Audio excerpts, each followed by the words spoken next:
Something new today by Sunil Sir.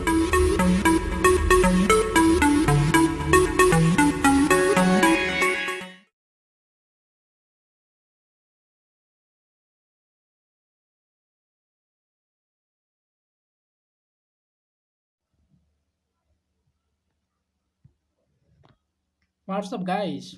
Good morning. Good morning, everyone. So, welcome to Study Mission आई 12 सो आइए आज का lecture start करते हैं। और आज का लेक्चर बहुत ही बेहतरीन और बहुत ही इम्पोर्टेंट रहने वाला है आपके यूपीएससी के पॉइंट आउट से खासतौर। तो बहुत सारे बच्चे व्हाट्सअप किए थे कि सर एक वीडियो प्लीज बनाइए फिलिस्तान और इसराइल में जो भी सिचुएशन चल रही है उसको लेकर। तो उसी को लेकर ये वीडियो है और ये बहुत ही इम्पोर्टेंट वीडियो रहने वाली है आप सबके लिए, खासकर यूपीएससी को जो भी तैयारी कर रहे हैं बच्चे उनके लिए।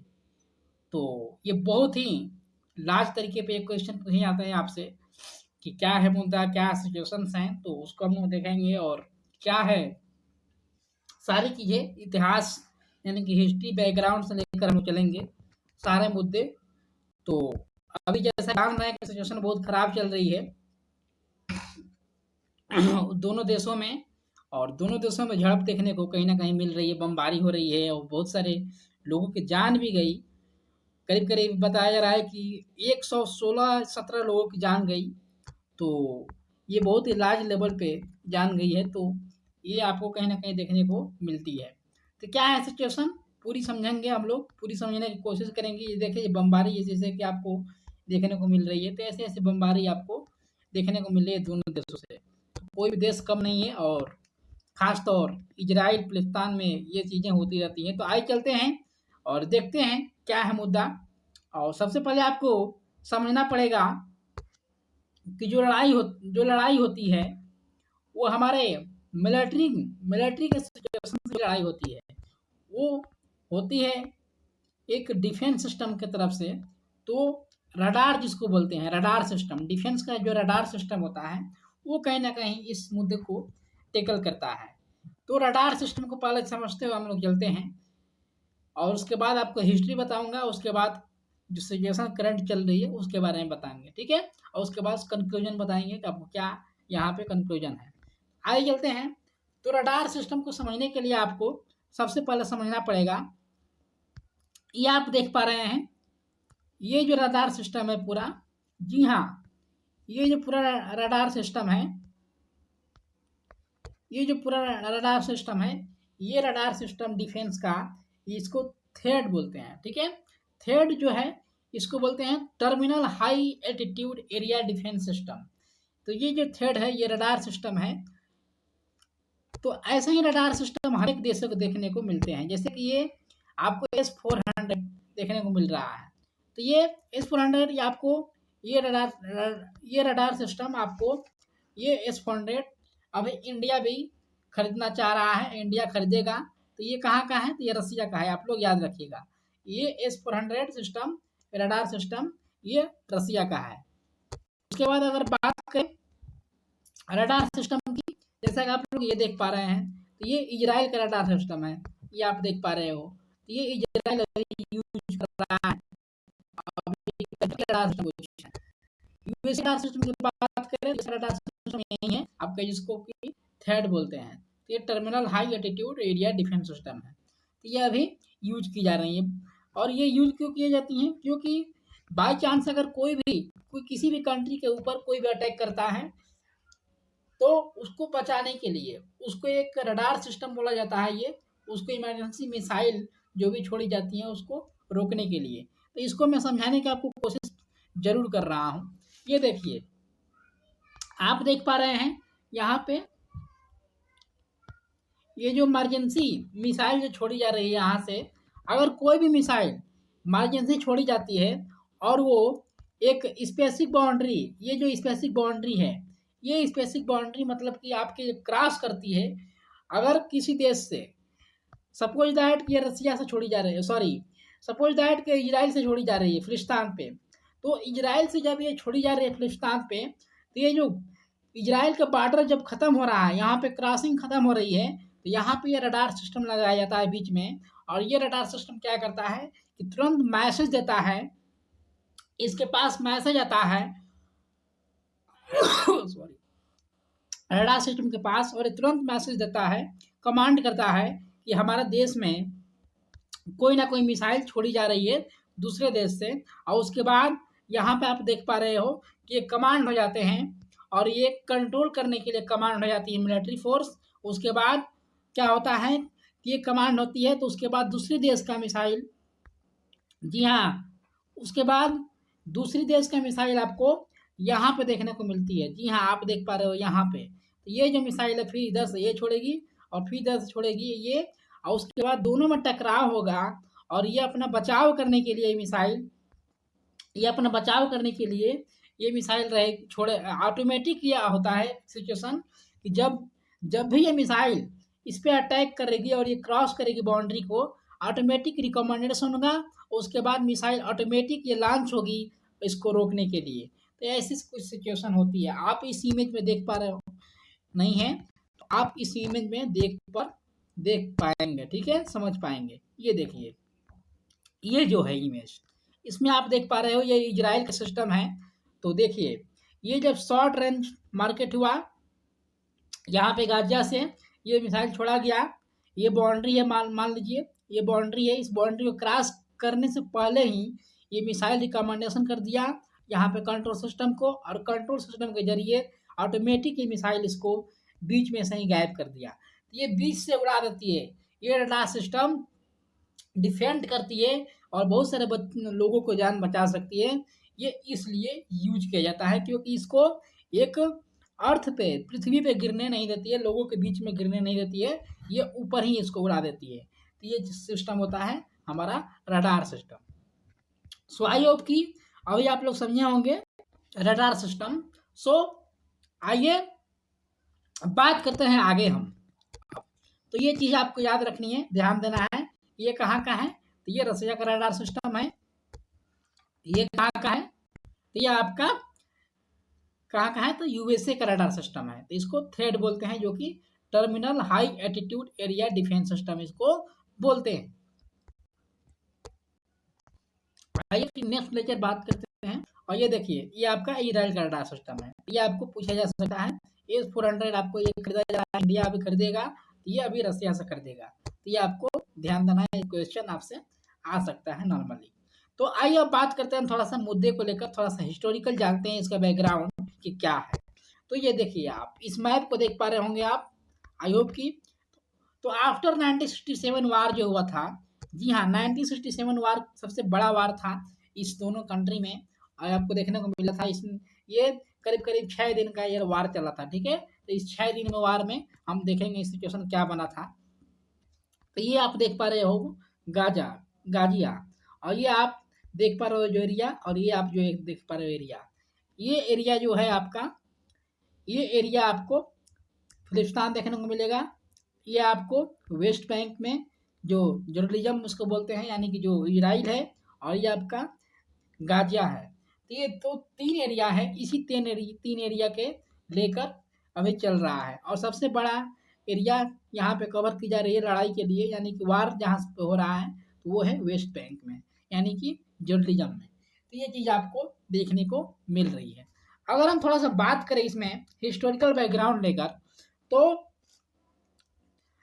यहाँ पे आप को हम बताएं कि जो गाजिया है, ये गाजिया जो एरिया है, ये जो गाजिया एरिया है, इस एरिया वाले लोग हम मानते हैं, और ये बताया जाता है कि इस एरिया वाले लोग छीनने के लिए इच्छुक होते हैं, यानी कि दूसरे का ज़मीन, दूसरे का घर छीन ले, दूसरे का एरिया छीन ले, दूसरे का एरिया कवर कर ले, इसमें ज़्यादा इच्छुक होते हैं ये वाले लोग। यानी कि हम बोल सकते हैं कि ये लोग लड़ाकू टाइप के ज़्यादा होते हैं, यानी कि हम कोई भी एरिया को लड़कर छीन सकते हैं, इन लोगों में ये पावर डेवलप होती है। उसके बाद अगर हम बात करें जर्नलिज्म में, वेस्ट बैंक वाले, और ये हमारे फिलिस्तीन वाले हैं, ठीक है। तो और फिलिस्तीन की एरिया आपको मैं बताऊं, तो यहाँ पे आप इमेज देख पा रहे हो, इस मैप को आप देखो, अब इस मैप पे आपको कहीं ना कहीं ज़्यादा समझ में आएगा। सो देख पा रहे हो आप, फिलिस्तीन हिस्टोरिकल कंपैरिजन है, यहाँ पे आप देख पा रहे हो। सो आइए अब बात करते हैं 100% आप देख पा रहे होते कि यहाँ पे जो फिलिस्तीन का एरिया था, ये फिलिस्तीन का एरिया है, पूरा कवर किया गया है। तो ये जो फिलिस्तीन का एरिया था, ये पहले 100% आपको ऐसा दिखाई दे रहा था, ठीक है। उसके बाद आप देख रहे हो ये सिचुएशन क्या है, ठीक है। तो ये जो फिलिस्तीन का एरिया था 100% का, इस फिलिस्तीन के एरिया को 100% को आप देख पा रहे हो। 100% जब तक ये था तो पूरा ग्रीन हुआ करता था, आप देख पा रहे हो। उसके बाद ऐसा सिचुएशन देखने को मिली, उसके बाद ऐसा देखने को मिली, उसके बाद ऐसा देखने को मिली। तो ये इजराइल के द्वारा कवर की जा करती जा रहे थे, ठीक है। 1947 की बात करें तो 1947 में यूएन के द्वारा यहाँ पे प्लान को लेकर चला गया। देखिए यूएन एक ऐसा कम्युनिटी है, ये यूएन एक यूनाइटेड जो नेशन है, ये एक ऐसा ऑर्गेनाइजेशन है जो कि यूएन के पास पावर है और यूएन किसी भी सिचुएशन को टैकल करने के लिए यूज किया जाता था और ये बनाया गया था। तो यूएन इसलिए बनाया गया था किसी भी सिचुएशन को टैकल करने के लिए। और यूएन में सबसे ज़्यादा पावर किसको है, तो यूएन का जो मेंबर है जो यूएसए है, ठीक है। तो यूएसए के पास अब यूएन का ये मेंबर है जो कि यूएसए के पास सबसे ज़्यादा ताकतवर है। यानी कि हम बोल सकते हैं जैसे कि आपके फैमिली में पापा के पास ज़्यादा नॉलेज होता है, पापा के जरिए ही सब कुछ होता है, उसी तरह यहाँ पे यूएन में यूएसए के जरिए ही सब कुछ होता है। यानी कि यूएसए ही रिकमेंडेशन करता है, हर चीज़ यूएसए ही के द्वारा ही फॉलो की जाती है और यूएसए जो चाहता है वो करता है। तो यूएसए क्या है, तो यूएसए अभी यूएसए से सारे देश यूएसए से अभी डिफेंस के सेक्टर में या कोई भी मार सिचुएशन होती है, लड़ाई होती है, वार होती है कोई भी देश के बीच में, तो यूएसए से ज़्यादा हम लोग खरीदते हैं क्या, तो इंडस्ट्रियल हथियार। जी हाँ, हथियार सबसे ज़्यादा यूएसए बेचता है और यूएसए कभी नहीं चाहेगा कि देशों में शांति बनी रहे, क्योंकि यूएसए को यहाँ से कहीं ना कहीं बेनिफिट मिलता है। और बेनिफिट किस लिए मिलता है, क्योंकि जब तक किसी भी कंट्री में वार नहीं होगा तब तक इसका इंडस्ट्रियल जो है सामान, जो भी वार के हथियार हैं वो बेचा नहीं जाएगा, तो खरीदा नहीं जाएगा। इसलिए यूएसए को यहाँ पे ज़्यादा फायदा देखने को मिलता है। तो यूएसए कभी नहीं चाहता है कि शांति फैला रहे देशों में। जैसे कि इराक, ईरान, इजराइल की बात करें तो ये ऐसे ऐसे कि जब कंट्री में होता रहता है तो ये यूएसए के जो डोनाल्ड ट्रम्प जीते अभी थे वो कहीं ना कहीं इसमें लेकर सपोर्ट कर रहे थे। तो ये सिचुएशन इसलिए देखने को मिली थी। तो ये था यूएसए का प्लान, ठीक है। तो यूएसए अभी ये सारा चीज़ें बम्बार रही है और सारा हथियार यूएसए अभी देता है हर एक कंट्री को, इसलिए यूएसए को काफ़ी फायदा होता है। लेकिन अभी डोनाल्ड ट्रम्प जी हटे हैं, जो बाइडन जी आए हैं, तो इस सिचुएशन को अभी समझ रहे हैं और इस सिचुएशन को नॉर्मल करने की कोशिश कर रहे हैं। लेकिन जॉय बाइडन वैसे नहीं है डोनाल्ड ट्रम्प की तरफ। तो डोनाल्ड ट्रम्प तो इसको काफ़ी फ़ायदा देखते हुए अपने को और इसको बढ़ावा देते थे, लेकिन बढ़ावा जॉय बाइडन नहीं देते हैं। तो ये भी आपको ध्यान देना है। सो आइए मुद्दे पे चलते हैं हम लोग, और ये मुद्दा था हमारा ये वाला। तो इसमें आप देख पा रहे हो ये जो 44% हो गया, उसके बाद 22% उसके बाद हो गया बचा था एरिया।